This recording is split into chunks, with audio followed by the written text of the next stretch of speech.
मुख्यमंत्री असताना कशा पद्धतीनं कारभार घरात बसून केला हे महाराष्ट्राला पाहिलेलं. अगदी कोविड काळात पण व्हिडिओ कॉन्फरन्सिंग करत होते. 600 कोटीच्या संदर्भात सीएम रिलीफ फंड लोकांनी दिलेला वापरू शकले. आपली निष्क्रियता सिद्ध त्या ठिकाणी केलेली आणि त्याच्यामुळे शेतकऱ्यांना मदत मिळाली पाहिजे तर ते 100% मिळालं. आणि एवढं अतोनात नुकसान झालंय ज्याचं गांभीर्य राज्याचे मुख्यमंत्री दोन्ही उपमुख्यमंत्र्यांना आहे. 3 नेते आज राज्य सरकारचे प्रमुख ग्राउंडवर आहेत.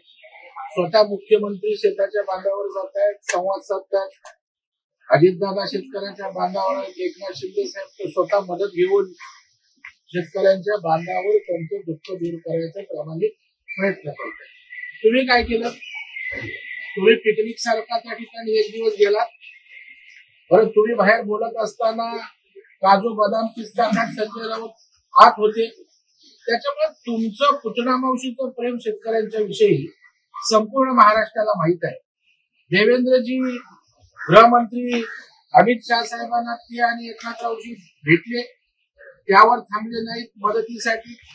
काल त्या ठिकाणी दस्तूरखुद्द पंतप्रधानांना भेटले आणि मला वाटते जेवढे काही सोर्स आहेत ताकदीनं शेतकऱ्याला ताकद देण्याचा प्रयत्न, दिलासा देण्याचा प्रयत्न निश्चितपणे फडणवीस सरकार त्या ठिकाणी करतंय. उद्धवजी ठाकरे साहेब पत्रकार परिषद घेणं, लाईव्ह करणं, या पलीकडे शेतकऱ्यांच्या प्रति त्यांना कुठलीही कणव नाही.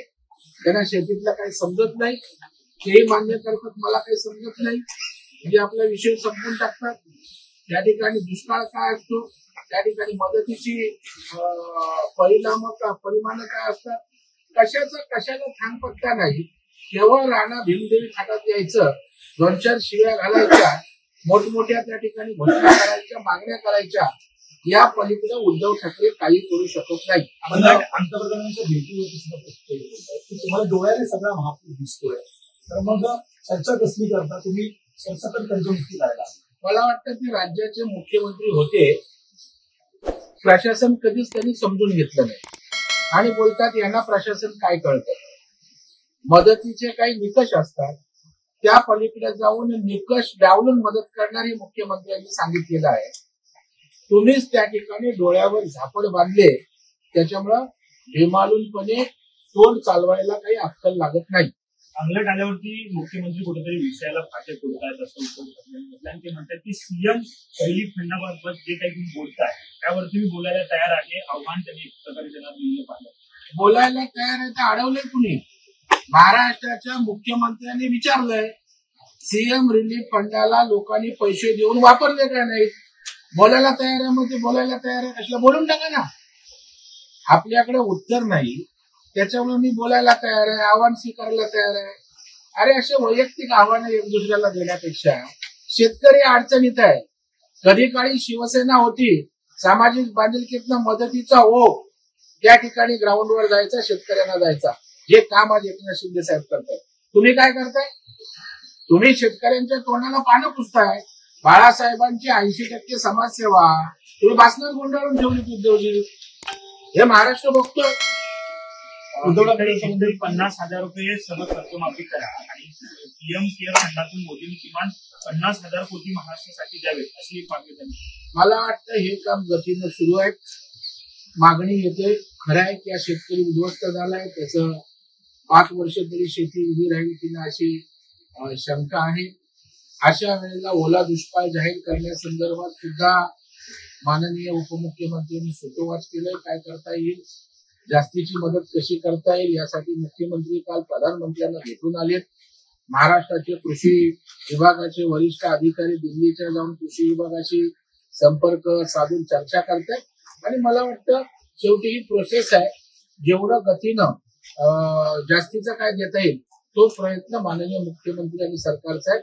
मला पूर्ण विश्वास आहे हे संवेदनशील सरकार आहे, हे बळीराजाचं सरकार आहे. दिलासा देणाऱ्या मोठ्या गोष्टी हे सरकार केल्याशिवाय राहणार नाही, यावर महाराष्ट्रातील जनतेचा आणि शेतकऱ्यांचा विश्वास आहे. त्यांचा आरोप आहे की महाराष्ट्र निवडणुका नाहीये त्यामुळे 50,000 मदत देत नाही. बिहारमध्ये 75 लाख महिलांचा खात्यावर 10,000 रुपये तुम्ही जमा केले आहेत. मला वाटतं राजकीय टीका टिप्पण्यांपेक्षा उद्धवजी त्याला शेतकऱ्यांची आसू पुसायला केवळ त्या ठिकाणी राजकीय कोट्या करणं, राजकीय आपल्याला निवडणुकीत आहे ना, एकमेकांवर आरोप करू, प्रत्यारोप करू, राजकीय एकमेकांचं जे काय करायचं ते वस्त्रहरण करू. पण आज त्या ठिकाणी शेतकऱ्याला मदतीची गरज आहे. तुमची उणे दोन्ही हेळेदारे शेतकऱ्याला नको आहे. राजकारण करायची वेळ असते. आज संकटात शेतकरी आहे. ही राजकारण करायची वेळ नाही.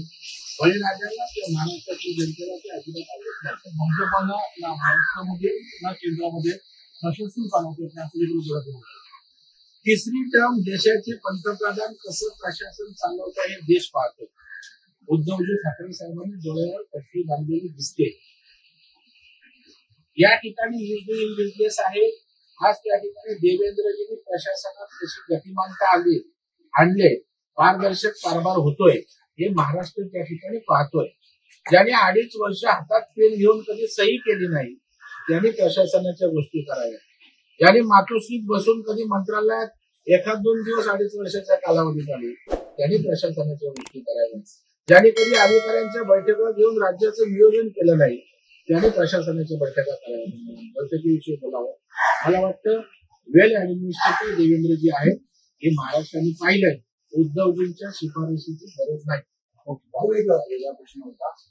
नवरात्र उत्सव सुरू आहे, मात्र पुण्यामध्ये देवी देवतांशी विटंबना करणारं एक चित्र प्रदर्शन आयोजित करण्यात आलेलं होतं. त्या पोलिसांनी सध्या या आयोजनावरती दाखल करत ही आयोजन बंद केलेली आहे. मात्र महाकाली मातेचे विटंबन करणारे चित्र त्या पद्धतीने पाहायला मिळेल याची तक्रार केली जाते. मला वाटतं अशा प्रकारचं विटंबना करणं योग्य नाही.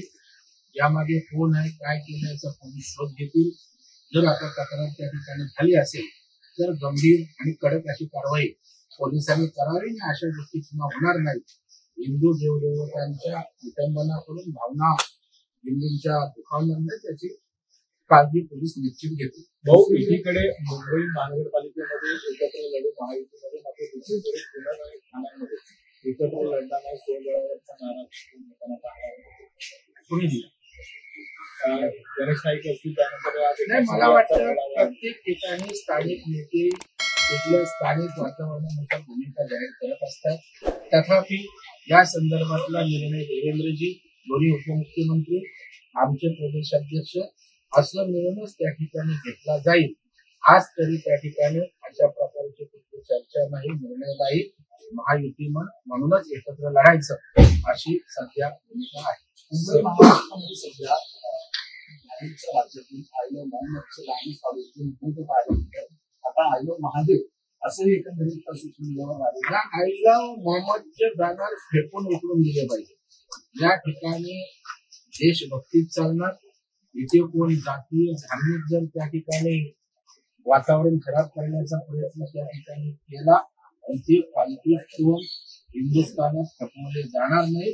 हा देश हिंदुत्व विचारधारेचा आहे, राष्ट्रवादी विचारधारेचा आहे आणि आय लव्ह महादेव त्याचं स्वागतच करतात.